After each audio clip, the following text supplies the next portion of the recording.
Hi guys, welcome to Krish cooking. இன்னைக்கு குழந்தைங்களுக்கு வர இருமலை வீட்லேயே எப்படி ரொம்ப ஈஸியாக சரி பண்ணுறதுன்னு பார்க்கலாம். இருமல் அவங்களுக்கு நைட்டில் தான் ரொம்ப ஜாஸ்தியாக இருக்கும். என்ன தான் நம்ம சிரப் கொடுத்தாலும் அதுக்கெலாம் கேட்காது. நைட்டில் அவங்களால தூங்கவே முடியாது.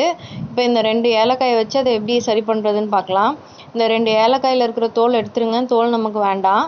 அது உள்ளே இருக்கிற விதையை எடுத்துகிட்டு அது ஒரு வெயிட்டான பொருள் வச்சு அந்த விதையை நல்லா நசுக்கிடுங்க. குழந்தைங்க தூங்க போகிறதுக்கு முன்னாடி இந்த விதையை நல்லா மென்று சாப்பிட்டுட்டு சூடாக ஒரு டம்ளர் தண்ணி குடிக்க சொல்லுங்கள்.